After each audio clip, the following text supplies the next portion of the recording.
Hey everybody, welcome. We figured that there wasn't enough podcasts in the world, so here we are, creating another one because that's exactly what all of you guys wanted. Welcome, I'm Yuven, here with Myles, and we've got Nick Leo here as our producer, here to help out. And yeah, let's get started. How you doing, Myles? I'm good, man. I'm really good. I'm glad we're doing this podcast. Like Yuven said, there's not a lot of podcasts really going on right now. Honestly, I think we should just start by introducing ourselves. Yuven, how old are you now? You're 22? Still 21. 21? How do you feel about being, I know we used to race all the time when we were under 21. What has kind of the transition been moving to college and kind of growing up, as an adult, and still pursuing your dreams as a racing driver?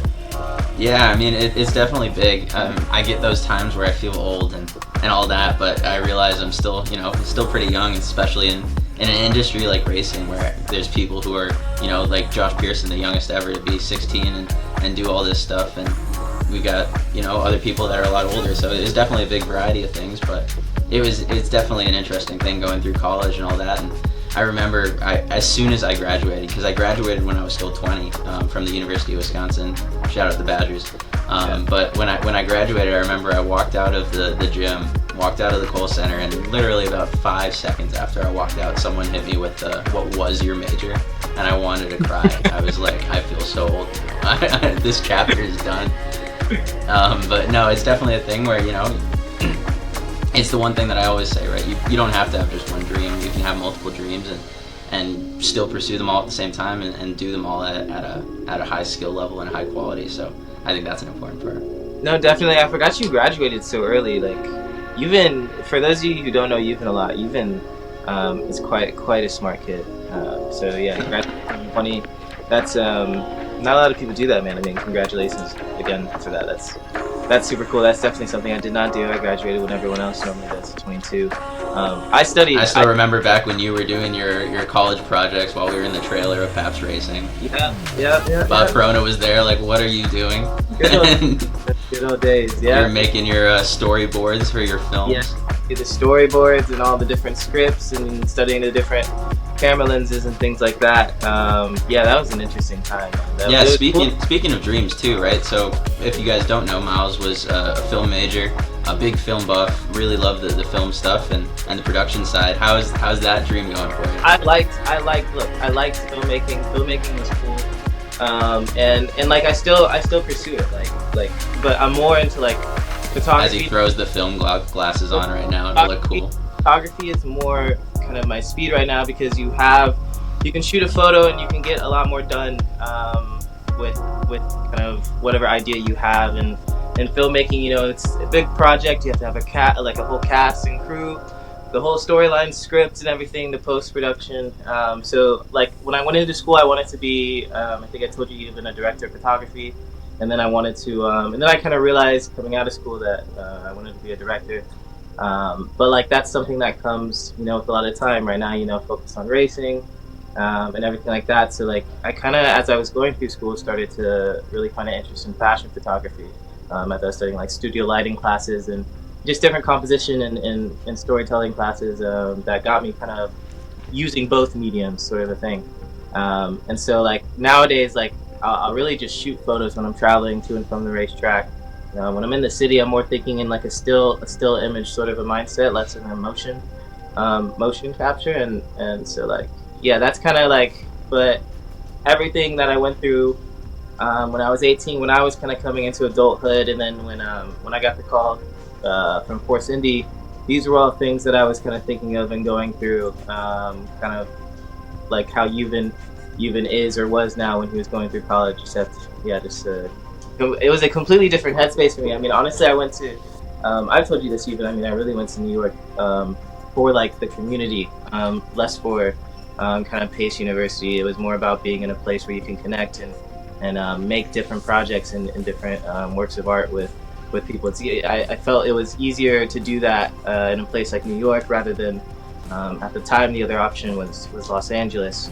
So that's how I kind of found myself in New York when I was younger, and why I'm still here and why I'll always reside here, have a place here to stay, because so easy to. I mean, you visited me a few times. Let's talk about what did you get from the experience when you visited me here? Like that was a really fun time. Like you came for what?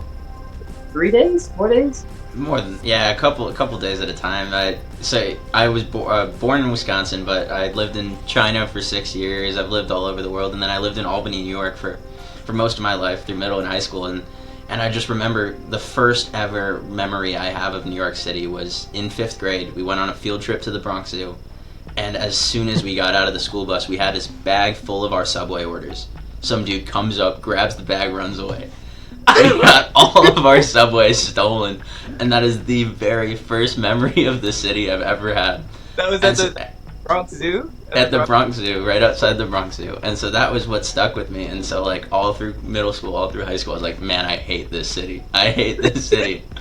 And then I got the opportunity. It was, what was it? It was 2023 spring. It was early spring, or I think so. And I was like, you know what? Fine, I'll bite. Myles loves the city so much. I'll go and go visit. And I fell in love. It was great. I loved it. And we had a really good time. It was for sure. Oh my gosh, like it was one of those trips where that was one of the standout trips, kind of like I'm 24 now, so like of my early 20s and such. Like Yuven coming, all my friends loved him and everything. Kind of the typical thing, you stay on the couch. I don't have a big enough house to have a guest room or whatever, so he stayed on my couch and everything. We did the classic style. And we had a blast, man. We went to some parties because my friend's a DJ, so we went to some parties. Met up with him. Yuven enjoyed that. We went to see some of the parks and everything like that. Walked around a good bit. Super fun, man. And then your roommate came the other time, Caleb. That was super fun. So New York's kind of like a trend now. But you get it. It's like it's something. There's something about it that just it's kind of like racing when you go to the racetrack. Like it's its own separate environment where you go in.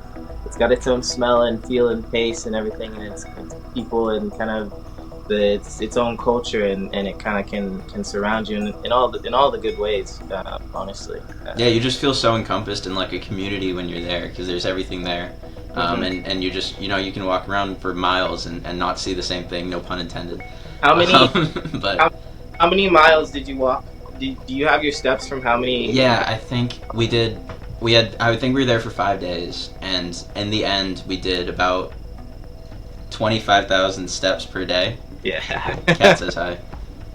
We did about 25,000 steps per day. I think we got like 15 miles on one day, or something like that. Ridiculous. It was crazy. A little crazy, but no, it's just that thing where you can walk.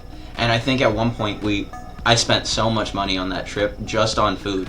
And I'm not a big food guy. Everyone who knows me knows I'm the pickiest eater in the world. But me and my roommate Caleb would walk around and we'd smell something. We're like, that smells good. We'd go in, we'd get a meal. I think at one point we had like 8 meals in the span of 3 hours, and it was like. What was I was gonna ask you that. What was the most standout kind of place you ate? Like good, bad. Like what was the thing that was the most significant experience in terms of food there? Like there was this ramen place. I forgot where it was. It was so we went to this little spy museum thing. That was really cool. And then I was like, you know what? I really want to go to the How I Met Your Mother bar. And we like looked it up and we're like, it's in this building. It is underneath this building. So we ended up going there. And then I was like, I want some ramen. And so we walked out and it's right across the street. And it's like in such a small city. Right. It's crazy that, everything that you want can be just right there. And we went to this ramen place and it was incredible. Mm-hmm. It was so good. Yeah, and about the city thing too, like how small the cities are. That was the crazy part. You were there with me. So I knew the first time I went to New York City, I knew one person in the entire city who was one of my best friends, longtime friend from high school. And I met her once or twice and knew she was there. And we went, I was like, okay, that's the only person I knew in the city. And I was initially going to go the week before because all my trips are spontaneous. And I was like, Myles, I'm coming to New York City. And he goes, yeah. Didn't think I'd actually book the trip. And then when I booked it, he's like, I'm not free this week. So I ended up pushing it to the next week. And so I told her the wrong week, so she didn't even know I was there. And then we got there, and we were just, I was hanging out. We went to we were walking down the street, and you were like, where do you want to eat? And I was like, let's go to this bagel shop. And so we walk into this random bagel shop, which I've never heard of, Thompson Street Bagel. And we were sitting down and we were eating, and it was this wonderful bagel. It was so good. The cream cheese was amazing. And then all of a sudden I get a text from my best friend, and he's like, "Are you at Thompson Street Bagel right now?" And I'm like, "What? How do you know I'm here?" He's like, he's got his phone like kind of in between his legs, like under the table, and he's like, he just picks his head up and starts like frantically like looking around, and I'm like wondering what's going on. I'm like, Yuven, like he looks really like he looked like something was wrong. I was like, Yuven, are you okay? He goes, I think I know someone here. And then 2 seconds later, he goes, oh. I literally looked right to my left, and shoulder to shoulder, probably about half a foot away from me, she was sitting right there in the middle of New York City. It was crazy, man. I can't tell you how many times I've had interactions like that with like friends from college or just like people I've known. Like you'll just walk and like you'll just run into each other, and like it happened to me like the other like a week ago, and then like at Halloween like a month ago or something. Like it's just like the biggest place in the world. You just your whole community just somehow like finds you there. I don't know how it works. But that was the weirdest. That was my we live in a simulation moment right there. I was like, there's no way. Yeah, there's no way this happened. The timing and the perfect placement of all that. Very unique. Yeah, that's for sure. And yeah, it's like I love New York after that, and I really want to move to a big city. But also that's my kind of two things is the two sides of places I want to live are either in the mountains, out in the middle of nowhere, in like Boulder, Colorado, or something like that, or in the city. That's what I would do if I didn't live in the city. I would live in the mountains. I live in the mountains. Like I wouldn't. I don't know if I could do the beach, man, because honestly, like I'm really scared of like floods. I don't know, like tsunamis or I don't know, like whatever it is. Like I feel like the mountains is like really at peace and like stable. Maybe there's earthquakes or whatever, but like the beach, you know, people with like the rising sea tides and stuff like that, sea levels and stuff like that. That always scares me. But I would want to do like I don't know, the mountains over in somewhere in Europe would be super interesting too. Though. How many times have you been out to Colorado? You rock climbed though, like. Yeah, so I've been out to Colorado a good amount of times, mainly for skiing though, so mainly in the winter. Used to go out to Utah a little bit for even in the summer. Did some hiking stuff there. I'm a big fan of hiking. Did a long road trip last summer where we went to, Canada through Wyoming, through Idaho, and everything like that. But no, rock climbing. I picked that up last year, but only indoor stuff so far. I don't have the money yet to afford some outdoor gear and find the people to do that. But I really want to. My buddy promised me that we'd do Denali in a couple of years, but I don't know if that one will turn out. Okay. Where is that? That's Alaska. That's the tallest mountain in Alaska, I think. Okay. Probably wrong there. Fact check me. Give me the community notes. Okay. I'll check on that. Denali's it is the mountain. I thought it was just the national park. No, Denali's definitely the mountain, yeah. But it's one that you have to like hike and actually climb. Whereas like back for my parents' 25th wedding anniversary and 50th birthday, we did Kilimanjaro in Africa, and that's a really cool one because it's super shallow. That you hike the whole way to the summit. You don't need to do any actual climbing or anything like that. So it's a really cool one. But then you get to something else like a 14er, and it's just you end up having to do some rope stuff. Otherwise, it's a little sketchy. And I'm not Alex Honnold. I will not be doing any free soloing. So, but.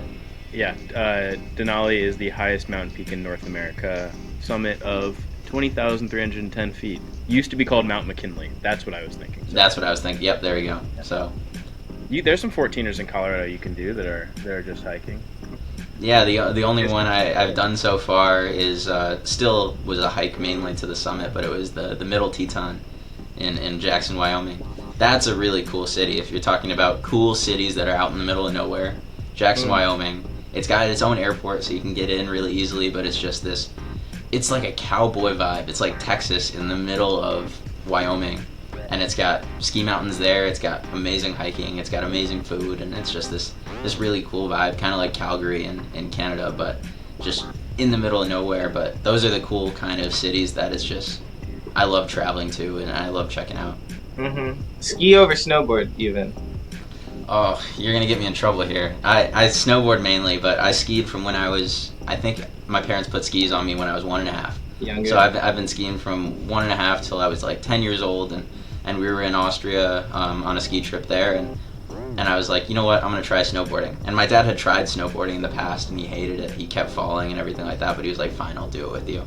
And so on the last day of the trip, we tried snowboarding, and I loved it, and I switched, and I still teach skiing and snowboarding. I still go back and forth, but I mean, I like snowboarding more. I think it's more fun. I think it's more cool. Yeah, I never been on like the ice yet, like that, like skates. So like I always think like snowboarding I would like appeal to, but everyone seems to really appeal to, even like people that skate. Sometimes they go to skis. Like I don't know, like. Yeah, the way I like to describe it is skiing's easier to learn but harder to master. That's kind of my go-to there. It's snowboarding, like obviously at any X Games Olympic level, you're not going to be able to do both or either. But no, I think the harder moves in skiing, carving, I find in skiing is a lot harder than carving in a snowboard, and it's just kind of stuff like that. But it's definitely easier to pick up skiing, especially as an instructor, right? I've seen kind of all sorts of beginners. And snowboarding is definitely a lot harder, mainly because of the balance. Skiing is kind of more intuitive. It's like you're walking, right? At any time, you can just walk down the mountain, and you'll be fine. And you have that safety net of the pizza, as they say, or you can just kind of pizza, slow down. Slow down. Snowboarding, your safety net is falling, so. Right, you're kind of going. Oh, yeah, that makes sense. Snowboarding definitely looks, in my opinion, has style points. Yeah, when I first started snowboarding in the classes, I got the name of the Scorpion King. And that's a scorpion in snowboarding, if you don't know, is when you fall, you catch a toe edge, so you fall face first into the ground. But then you have no strength in your legs, so your board just comes back up and hits you in the spine. So you look like a little scorpion. And I would have a gash just like this big along my back every time I would snowboard, because I would just fall forward and scorpion every time. Now I'm not flexible enough to scorpion, so it's okay. If Logan Sargent doesn't get a seat, if Linus doesn't get a seat this year, these guys are going to want a seat next year for sure, right? And they're going to be really pushing for it.